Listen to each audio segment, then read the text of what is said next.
शिक्षा समिति पाली द्वारा संचालित ऑनलाइन शिक्षण सत्र 2020-21 में आप सभी का हार्दिक स्वागत।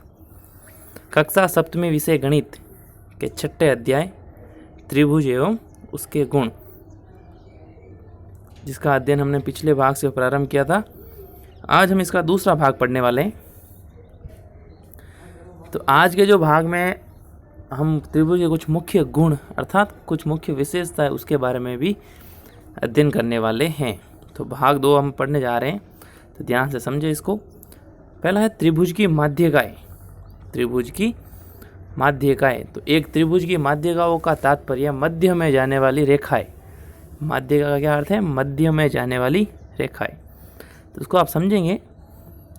आप जानते हैं कि एक दिए गए रेखाखंड का लंब समद्विभाजक कागज मोड़ने की प्रक्रिया द्वारा कैसे ज्ञात करते हैं। अब आपको प्रैक्टिकली करके इसको करना है।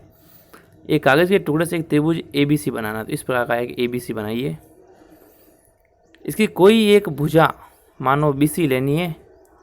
3 भुजाएं होती है, AB, BC और CA। इन तीनों में से कोई एक भुजा ले लेनी है और कागज को मोड़ने की प्रक्रिया द्वारा BC का लंब समद्विभाजक, अर्थात अब त्रिभुज को काटने के पश्चात इस भुजा को ले रहे हैं आप बीचों बीच। तो इसको आप इस प्रकार मोड़े, इस त्रिभुज को फोल्ड करना है कि इस रेखा का जो बीचों बीच भाग आपके आ जाए, अर्थात 2 बराबर भागों में इसको मोड़ना है।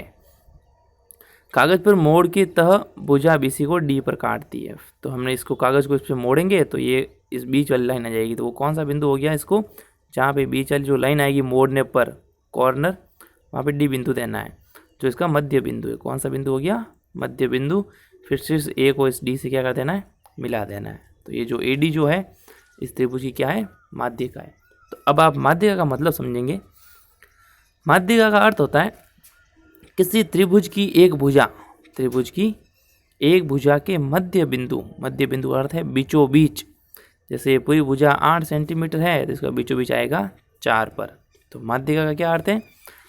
किसी त्रिभुज की एक भुजा के मध्य बिंदु को उसके सामने वाले शीर्ष से मिलाने वाली रेखा।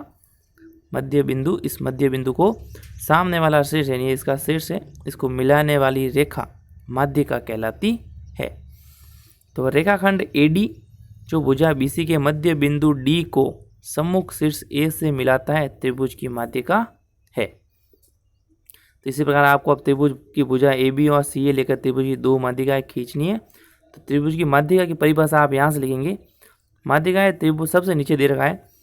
माध्यिकाएं त्रिभुज के एक शीर्ष को सम्मुख भुजा के मध्य बिंदु से मिलाती है। त्रिभुज के एक शीर्ष से सामने वाली भुजा BC के मध्य बिंदु को मिलाती है। यह माध्यिका की परिभाषा आप लिखेंगे। अब दूसरा टॉपिक है त्रिभुज के शीर्ष लंब। तो माध्यिका का तात्पर्य तो हो गया मध्य बिंदु से मिलाना, और अब हम पढ़ेंगे शीर्ष लंब। शीर्ष लंब से तात्पर्य आपको ये समझना है। पहले यहाँ कुछ प्रैक्टिकल देखा वो हम करते हैं। त्रिभुज के आकार वाला गत्ते का टुकड़ा एक ABC लेना है। इसे एक मेज पर सीधा खड़ा करना है। एक त्रिभुज को हमने इसके ऊपर खड़ा कर दिया है। इसकी ऊंचाई कितनी है, उसकी हाइट देखनी है, त्रिभुज वो कितना ऊपर है। तो शीर्ष ऊंचाई शीर्ष A से भुजा BC तक की दूरी, यानी ऊपर वाला टॉप से लेकर इस बॉटम तक, नीचे तक की ये दूरी त्रिभुज की ऊंचाई कहलाती है। तो शीर्ष लंब से तात्पर्य हुआ त्रिभुज की ऊंचाई। वह रेखाखंड जो शीर्ष A से सीधा ऊर्ध्वाधर नीचे BC तक और उस पर लंबवत होता है, इसकी ऊंचाई होती है। अब इसको समझेंगे आप, ये परिभाषा यहाँ से लिखेंगे आप। वह रेखाखंड जो शीर्ष A से सामने वाली भुजा पर एकदम ऊर्ध्वाधर, ऊर्ध्वाधर का मतलब एकदम खड़ा, लंबवत होने का मतलब 90 डिग्री का कोण। देखो यहाँ पर बहुत सारी रेखाएं खींची हुई है, लेकिन केवल इनमें से एक रेखा ही जो इसका शीर्ष लंब है। तो शीर्ष लंब क्या होता है? यहाँ पे कोण कितने डिग्री का? 90 डिग्री का, अर्थात लंबवत होनी चाहिए। तो ये इसकी ऊंचाई कहलाती है। और रेखाखंड जो अब ये AL जो है त्रिभुज का एक शीर्ष लंब कहलाता है। तो लंब से तात्पर्य 90 डिग्री का कोण। तो त्रिभुज के एक शीर्ष से, इसकी परिभाषा आप समझेंगे।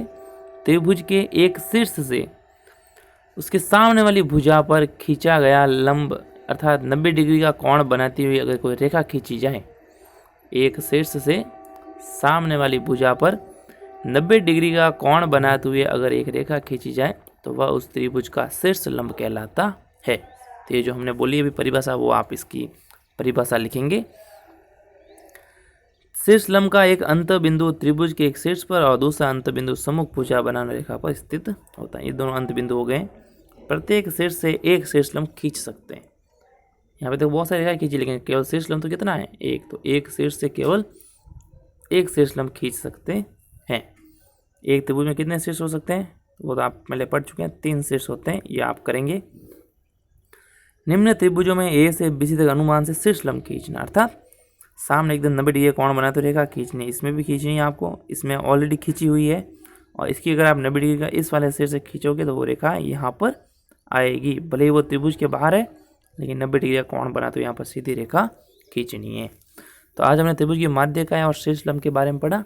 अगले भाग में हम प्रश्नावली का अध्ययन करेंगे। धन्यवाद।